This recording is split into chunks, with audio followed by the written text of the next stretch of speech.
Hello and welcome to the Multi-Story Thinking Podcast. This is a special Clerkenwheels series, a set of conversations that sit at the intersection of design, movement, inclusion and collective action. Clerkenwheels is a multi-day cycle ride that brings together designers, thinkers, educators and allies to raise funds and awareness for United in Design, supporting outreach programs to help open up the built environment professions to people from underrepresented backgrounds. Along with my friend Tom Bourne, we're riding from the University of Plymouth to Clerkenwell Design Week from the 15th to the 19th of May. But Clerkenwheels is about more than cycling. It's about who gets to participate, whose voices are heard, and how we design systems, spaces and cultures that are genuinely more inclusive. Across this series, we'll be speaking with people who are supporting the ride, hosting stop-offs, sponsoring the event, riding alongside us, or simply sharing ideas that challenge how we think about design, access and impact. You don't need to be a cyclist to be part of the conversation, just curious, thoughtful and open to change. So whether you're listening as a designer, educator, business leader, student or supporter, welcome.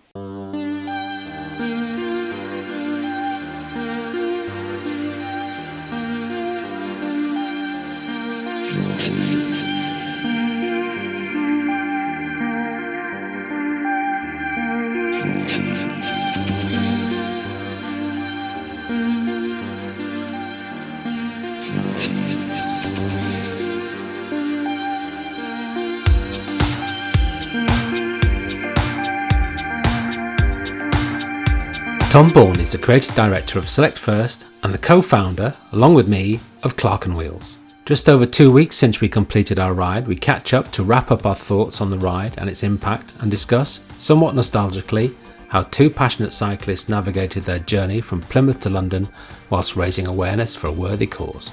Our journey was made even more special by the support of our friends, family and our wonderful support crew Toby Kent. Having someone to cheer us on during the toughest moments made all the difference. We want to extend our heartfelt thanks to those who joined us or supported us along the way, particularly our friends from Porto Romano, David Collins Studio, FMS Interiors, HLM Architects, Condor Cycles, Industry Publicity, the RCA, IVC Commercial, all of whom provided encouragement that kept our spirits high. In this episode we discover the joys, challenges and unforgettable moments that made this adventure memorable, the camaraderie of a team and the joy of sharing stories with locals we met along the way, the importance of a cross-industry approach to tackle diversity and inclusion, and, if you want to know the secret of Tom's hill climbing skills, take a look at his rear cassette.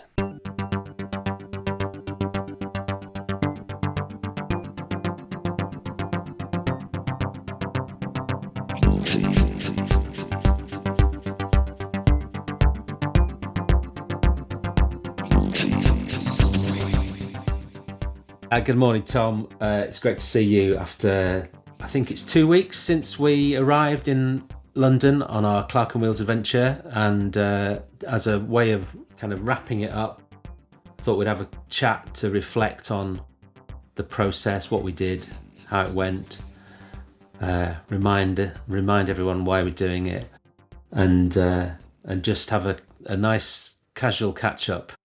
Right. How have you been since we had to put our bikes back into storage? Okay, I mean, it's certainly back to reality with a bump. Walking the door at home. It's just, usual greetings and to crack on with normal life. But I think it was just a great experience all around, wasn't it? I think right from the off, that first day we set off from the University of Plymouth, the journey down before. Yeah, it was just extraordinary, I think is the best way of describing it. I mean, I don't know how you felt about those kind of first couple of days on the road.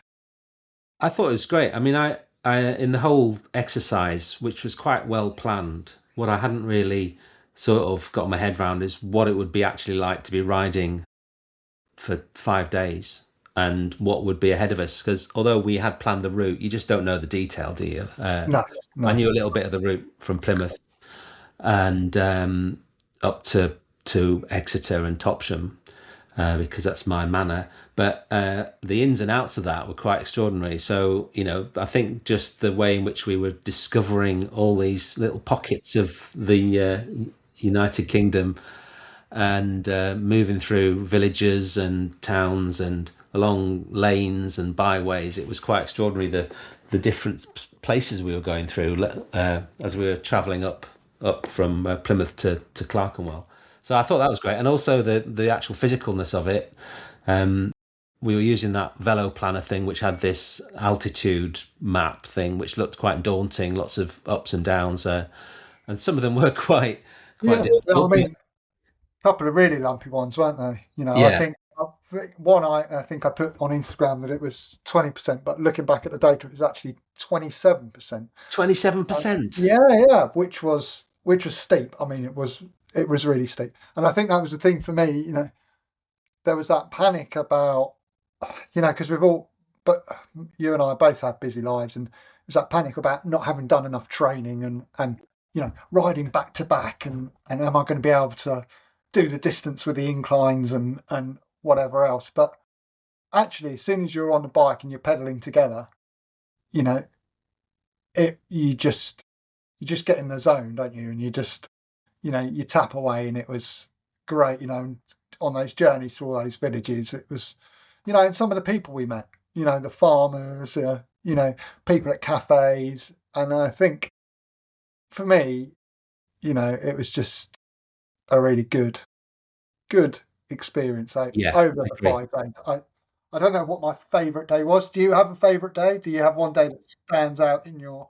London was too hectic for me. It was great to have everyone en route, and to meet all and to stop off at Chelsea Harbour and stop off at the RCA. But the traffic was just too mental, Yeah, pretty much the whole day. I mean, coming along I don't know, it was the A4 on the side road near Heathrow was pretty intense. I was starting to lose a bit Yeah, of the magic of it all there. I think it maybe day two was. I mean, that was we're going through Devon and Dorset, lovely rolling landscape. It did rain, but that was it's nice to get through that and still feel upbeat. Um, I love and I coming must say through. you were remarkably chipper through the whole thing. I mean, I went through moments when I'm wet and raining and I'm having to stop to pump my tyres up. I found that difficult to deal with, but I can't believe you. There was never a harsh word, even when we were stuck in a field. Yeah, that was the tense moment of the trip, wasn't it? When we It was. realised that we weren't quite on track. Looking at literally a cornfield as our proposed route, which I think one I don't think we could have got through that. Actually, we would have definitely had to walk. But Definitely miserable. yeah, it was a bit. I mean, it wasn't in that sense particularly distressing. It was just like, oh, we'd lost a bit of control, sort of thing. Yeah, yeah. I think everything had been really well planned, and we were sailing along and everything was going super smoothly. There had to be, other than the hills, there had to be some kind of other challenge, right? And for me, that was it. That was it. And do you know what? It was great. And the thing about that was I was still having fun because I'm still riding my bike. I'm just thinking, you know, oh, my bike's not really made for this terrain. I wish I had a gravel bike. That was what Yeah, was going on in the back of my head. But actually, it was still a lot of fun. To be stuck in a field and to be going down single track and on road bikes and I yeah. I felt got so. I got a real sort of sense of because for a bit of context, we were going through towards Salisbury, and we were on the old byways, which are going across the ridges of the hills in a kind of west to east direction.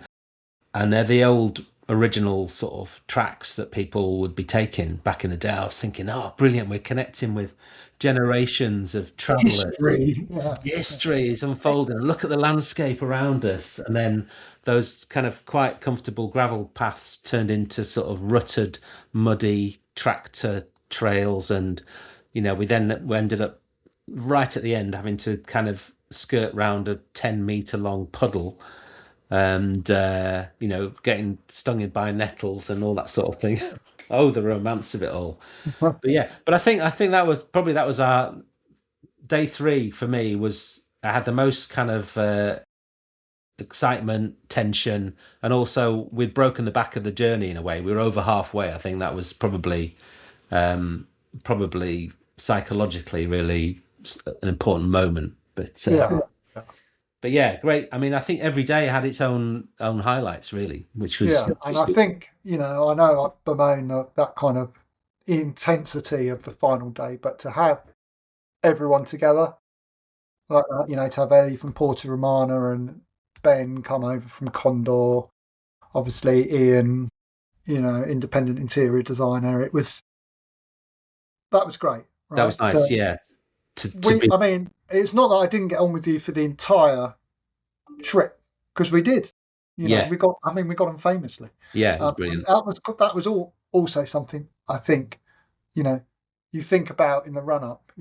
I've never ridden with you before, had I? We No, just, that's the thing. we had a few beers together and a couple of meals and that kind of thing, but we never actually spent that intensity of time together. Cycling together is quite. I mean, it's you have to have some sort of compatibility, both physically and also personality wise as well, to cope with that, don't you? Because cycling together, closely together, we weren't doing that all the time, but in a pair where you've got to look out for each other, and is demands a bit of kind of concentration, but also you can't just cycle off into the distance.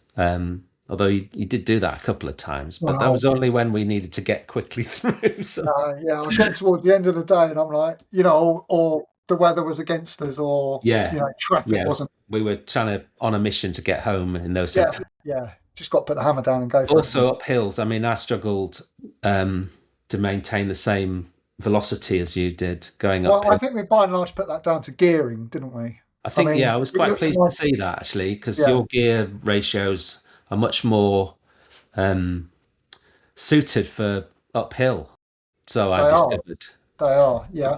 A much bigger rear cassette, which you probably noticed on day 4. That's it. I thought, what the hell is that? That's massive. Yeah. So that made me feel a bit better. Although I do think I was carrying a few extra kilos, but that's down to my lifestyle choices. But it was all good fun, and I think coming in at the end and having our support man Toby waiting for us, which was brilliant. I mean, that made the difference, having him driving all the gear and being available. Not that he was there; we would meet him once a day, wouldn't we? Halfway through, but that was really great having that support, which we need to thank Toby for, and your crew team. down at Select First. I think we owe them a debt of gratitude, because that was a real help. I think with things like bringing a pump, even Gold Hill that we rode up. I think having him there, capturing the moment, as it were. Exactly.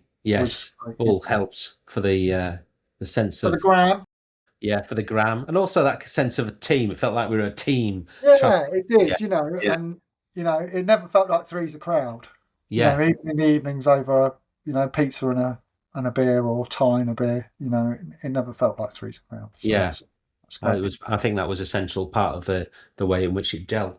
So just kind of to remind everyone why we were doing it, we were raising money for United in Design, which is a charity that supports outreach and internships, trying to create a more diverse and inclusive design industry. So that was the reason. Well, not the reason why we were doing it, but it was the kind of goal was to raise the money. And rocking up in London, Clerkenwell Design Week, we then had the panel discussion at the Ready showroom, discussing issues around diversity. So there was a strong kind of rationale for why we were doing it, over and above just wanting to get on our bikes. But part of the joy of it, I suppose, once we started thinking about doing this, we were joined by our kind of supporters, if you like, in Porto Romano, David Collins' studio, and things started to evolve in a way which we couldn't really have anticipated, I think, in terms of what happened and who was doing what, and the support they gave us was really invaluable, not just kind of financially, if you like, but also psychologically, that we had something to aim at. I think, and when we first came up with the idea, it was it was one of those ideas you just have in a moment, and then you you do your early stage planning, and then we knew we wanted to partner with UID, but actually up until David Collins Studio, Porto Romano came on board, FMS Interiors, it's always a will we, won't we sort of thing. As soon as Porto Romano and DCS were, yeah, we're fully in on this, it's going to be great.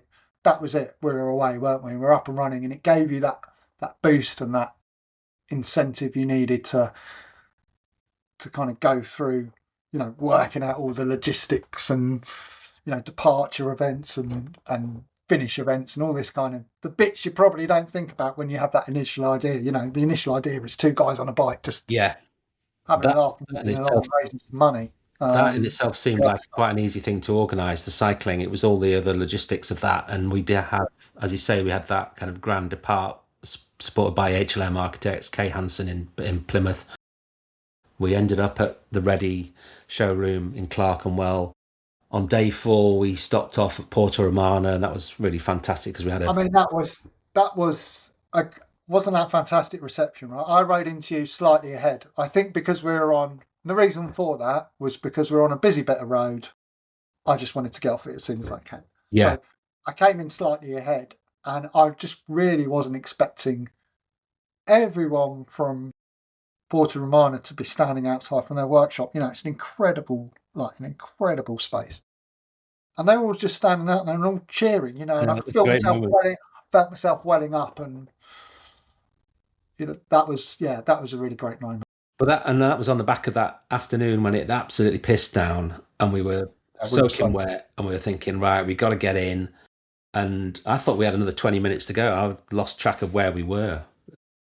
Like you say, we came around the corner and suddenly they were there cheering their heads off. It was brilliant. yeah, it was brilliant. And then we stood around for the next hour in our slightly soggy Lycra, didn't we? While we had a Yeah. tour around, but it was great to meet Sarah, who hand finished, the Condor bike, which is still up for raffle now. And actually, I keep getting notifications every day about people buying more tickets. So that can be done via the website clerkenwheels.com. To meet Sarah and have that conversation, and to look at that book with all her finishes in, and her explaining that she has to put everything down this way because it's a really experimental process and trial and error. It was just to walk around that space and to see all those people, like the amount of kind of craft and hand touched was just pretty extraordinary. I think that was a unique experience. I think from a designer's perspective, you often, well, very rarely get to see behind the scenes of how things are made, and that's why we all like a factory visit. We've been to the IBC factories in Belgium, and it's like, oh my god, look how this is made, and then Yeah, to see those items which are literally handcrafted. There's manufactured components that are hand finished, and so everyone's unique and everyone's got a different skill set in there, and it's like a real workshop of ideas, and you kind of forget that that's going on in the background when you see a light or a piece of furniture in a showroom, that the hours that have gone into not just finishing the product but also developing the process, because they were really what was interesting with Porto Romano is they were combining those hand finished skills along with some pretty high tech mold making and prototyping, digital printing, to be able to get the actual design worked out and then printing it to the scale they wanted to, and then creating the mold. And so that combination of craft and technology was really evident, and just the passion and the love for it as well. Everyone was just really into what they were doing, and to have that as that day 4, where we're almost done, was a real boost, I think, to the journey. yeah, I agree. So London. So we, as you say, that was obviously the finish. We had the panel talk. I thought that was, after 4 days, 5 days in the saddle, it was a great end to the event, wasn't it? I think that running we had was fantastic. Everyone was standing outside. Julian Webster, Industry Publicity, really had a thankless task, kind of keeping us two in check, hadn't she? And she did an amazing job putting that all together. And then to have the support of FMS Interiors stuff up, like, I was so excited about that beer at the end of that last day. That I think that it's those little things that keep you going, isn't it? Yeah. You set yourself a little. When I get to the end, I'll Treat yourself. Yeah, treat myself. And I certainly treat myself to 3 or 4 cans, I think. Yeah. But I think the thing about that day, it sort of brought together all the people that were involved. So there was the kind of, the academic input from the Royal College guys. Obviously, I'm coming up from Plymouth Uni. We had the industry, Porto Romano, David Collins. We had the retailer in Reading, all got a different perspective on diversity and inclusivity and all sort of attuned to the benefits of that for their own kind of success as a business, but also success as an organization and a group of people, everyone talking really passionately about the benefits of having a more diverse workforce. And opening up the routes for that. We also met the outreach team from Plymouth Uni, who were the facilitators of those first contacts to try and break down those barriers. So for me, it felt like everyone was in the room that can be part of the solution, part of the conversation to push forward the agenda of diversity and inclusivity. And at the end, it was that was a great moment, and to have everyone cheering. It's always great when someone's cheering you. I think it's never a bad thing, is it? But no, thanks to Grant for moderating that, Grant Gibson. Yeah, Super job as always. But for me, I think it really brings, it kind of brought to the fore why we did what we did. And it was something I think we both talked about, two white, middle-ish class guys, both bald, both with beards, both wear glasses, why we did it, and that idea of us being kind of archetypal of the problem, yeah, and wanting to do something, actually set about something that in the future could change that situation, could make the design industry just all round better. I think that was really. I mean, we're not setting out to, say how amazing we are because we're doing it, but actually, it did sort of crystallize what we're dealing with. In the sense, you look in the mirror. It's all about representation, isn't it? Do people see themselves within an organisation? And if it's perpetuated by people of our generation, our kind of background, then it's not going to be as inclusive as it could be. But that's not something that can change overnight, is it? And that's why the education and outreach part of it was really important for me, is that actually that change comes about, by starting right at the beginning. The work that United in Design do with their mentorship programs, the paid internships, they obviously make a difference to, people of diverse backgrounds. But actually starting with that as a, at the early stage of school, when kids are in secondary school and they're thinking about what career they might like, making design, something they can consider, rather than, maybe the traditional route of medicine or the legal sector or the financial sector. But actually design is a great place to work. I've enjoyed, even though I'm not strictly an interior designer, I mix in that kind of circle, and for me it's a great place to be. It's a great place to spend a career, and you want that to be accessible to more people. Surely everyone does. Yeah, 100%. And I think looking at the dynamics of the whole industry, you know, you've got to go back right to the starting point, haven't you? Because that's the kind of pipeline. You know, that's the kind of funnel of potential, whether it's students or employees, you know, that you need to have coming through, so that when you come to the point of engaging with people in your organization, whether that's as a university or as a company, there's enough of a pool of diverse people out there to call upon, you know, and we're not just having to go for the same routes of, oh, my mate round the corner, or you know, we've always gone to that university to recruit, or you know, it's some other kind of shortcut that doesn't enable you to take advantage of the wider available kind of group of people. And I think that really came across in the panel discussion, you know, when Emily was chatting, and so she's head of people at David Collins Studio, that how important that is to businesses as well, having that diversity in your business. You know, it's fresh perspectives, it's different approaches. So I think that was something I took away. Definitely, yeah.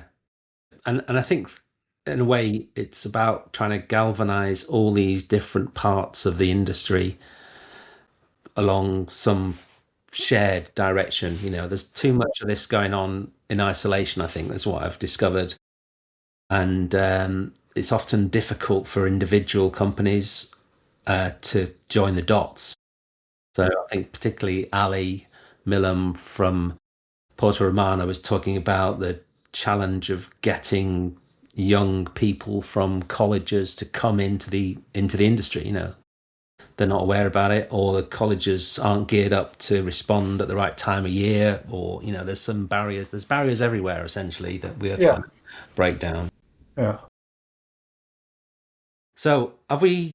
What we need to do is make sure we've thanked everybody. I think we've covered everybody. I mean, everyone who's donated so far, really appreciate that. There's been some fabulous support along the way, just in terms of words of good wishes via social media, or you know, congratulating us on completing a day. All of that helped with our morale and kept us going.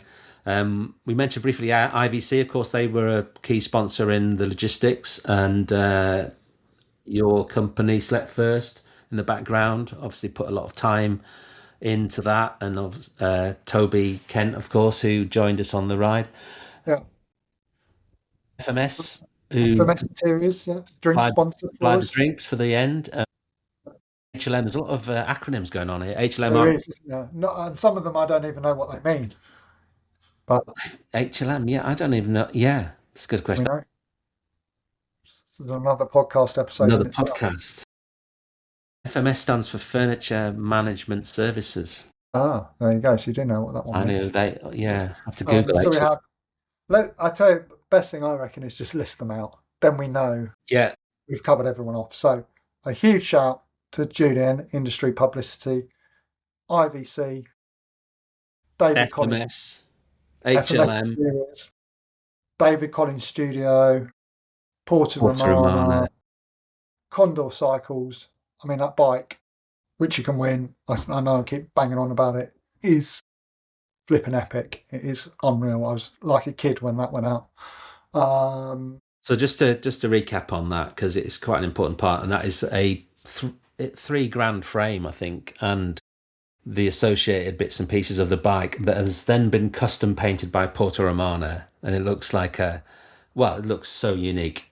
It's got that kind of gold kind of patination effect. It's got the logos on. It's one of Porto Romano's in-house finishes, isn't it? Yeah. But it's just the depth. It's kind of like this rich brown that looks just like really multi-layered. It is fantastic. But anyway, we're getting distracted from the list. Who else have we got to thank? Let's start again, shall we? Industry Publicity, thank you. Julian FMS Webster. Interiors. FMS. Thank you. IVC. Thank you. HLM Architects. David Collins Studio. Porto Romano. Condor Cycles. Bike Stow for that cool stand. They That's supplied. right. Yeah, Yeah. We had Route 2 bikes giving us a quick once over after day one. Thanks to that. all the hotels we stayed at, Bush Hotel, among others, The Globe. the Globe, the Merchant's House. Everyone was like super friendly and encouraging. So that was really nice. Everyone knew we were on a charity ride. And they're really supportive, and they were curious about our day and why we were doing it. And all the people we met along the way, all the sponsors, everyone that's from friends to people across the industry, family that have chipped in money here and there. It makes a huge difference. So just a big thank you to everyone. Thank you mainly to you, mate, for bringing it to life, I guess, Well, because I probably did. without you, it wouldn't have got off the ground. I would have I got think distracted. I think there's the importance to recognise that things are often easier when there's someone else involved. If it hadn't been your idea, this had never happened. Thankfully, we talked it through and committed to it. From that point, well, when we actually announced it to United in Design, we were sort of committed. Yeah. But you've put a lot of, it's going to be a mutual thank off here. I think you've put a lot of effort into the graphics, into the communication. We've done the podcasts, we've done the training, we've had a great lot of fun, and we've raised so far a reasonable chunk of money. We still want donations, of course. Yeah, of course. This thing's never going to end.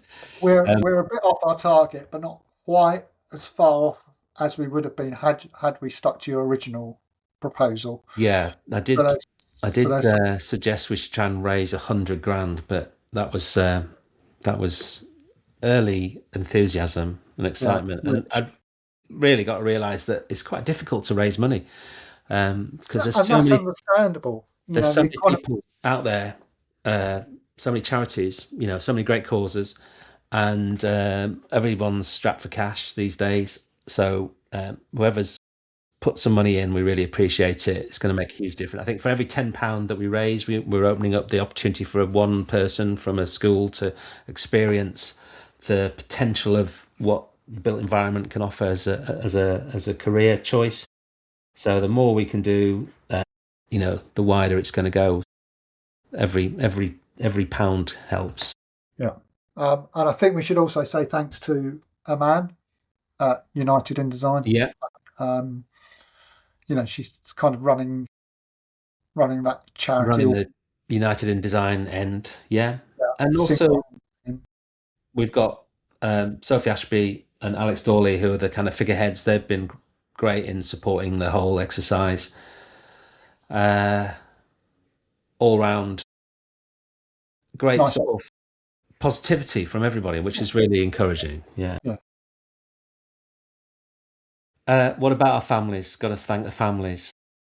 We have got to thank the families, and that's the first. Do you know what? That's the first time I've gone away for that extended length of time, longer than any business trip I've ever been on, which is perhaps more justifiable. This is the only way I think in the future I have of doing things. If I can tie it into some kind of charity fundraising initiative, I might get away with it. But no, so I miss my kids greatly. So it was lovely to come home.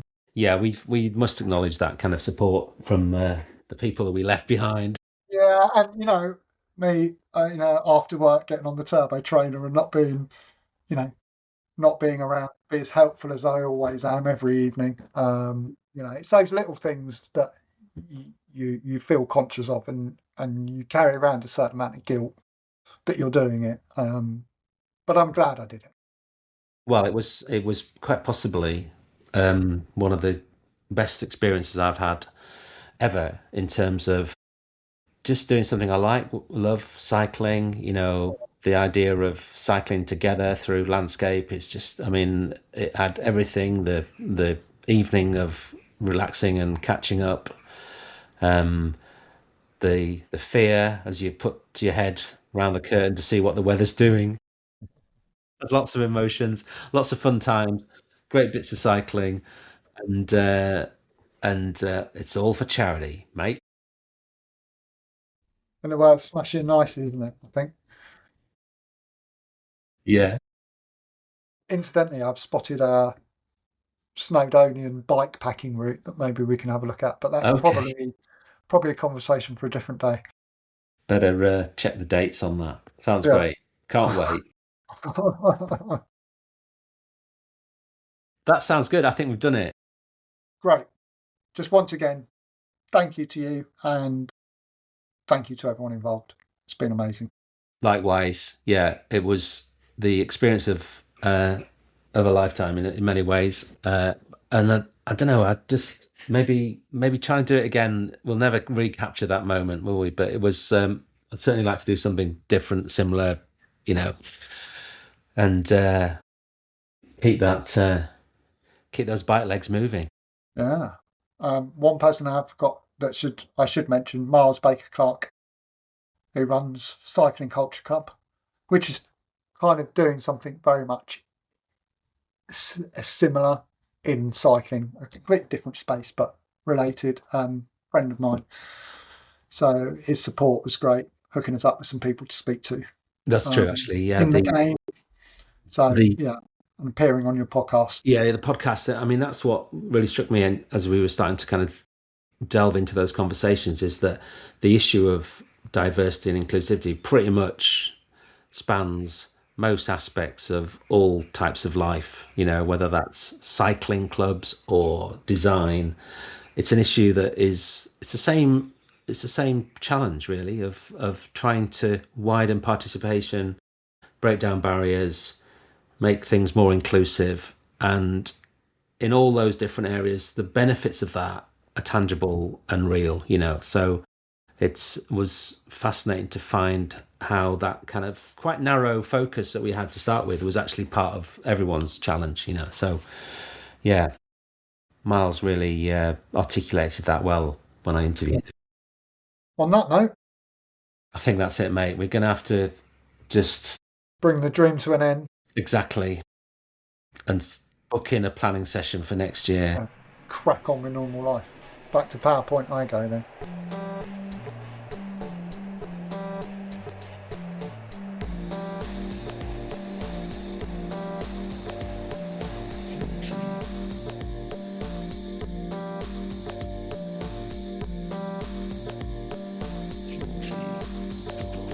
I'd like to thank Tom for taking the time to speak to me and also for coming up with the idea and making the journey both before we rode and particularly during our ride so enjoyable. A real pleasure to spend quality time on the bike with Tom at my side. The ride might be over, but the work to raise money continues, so if you'd like to help by donating, and if you want also the opportunity up until July the 4th to win the Condor bike, the custom painted Porto Romano finish Condor bike, then there's also the bike raffle which you can enter. All the money goes forward to United in Design to help support their outreach programs, and this is something that's going to be continuing over the next months and years, hopefully, in terms of getting better connections with school children, introducing them to the built environment, and helping to make the industry more diverse and inclusive. And if you are still wondering, HLM stands for Hutchinson, Locke and Monk, after the three founders, David Hutchison, Graham Locke and Tony Monk. If you've enjoyed the conversation, you can find out more about the Clerkenwheels ride, the route, the people involved and how to support the project at clerkenwheels.com. You can get involved in lots of ways, by donating, sharing the story, or simply helping to amplify the message around inclusion and diversity in the built environment. You can also find links to United in Design, whose work this ride directly supports, helping to create clearer, fairer pathways into creative and spatial professions. I'd like to thank the team from United in Design for supporting our ride, Sophie Ashby and Alex Dawley, and behind the scenes, Eman Akbar, who's been working tirelessly to put things in place, Julianne Webster from Industry Publicity, who's helping us with the marketing and PR of our initiative, and Tom Bourne from Select First, my co-rider, for thinking up the idea, coming up with the name, and keeping me motivated whilst I try to do my training. If you found this episode valuable, please subscribe, share it with someone who might enjoy it, and help these conversations reach further afield. Thanks for listening. Bye for now.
So here we are at the end of day 3 of Clerkenwheels. We're at the Merchant's House Hotel in Salisbury. We've had an adventure of about 70k today.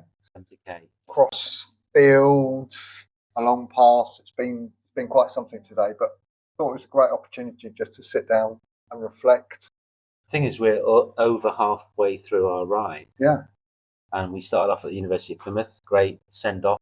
Yeah. From HLM Architects. HLM Architects. Kay Hansen, thank you for your support. Incredible. And we're trying to connect the outreach with the academic, with the industry, which is great.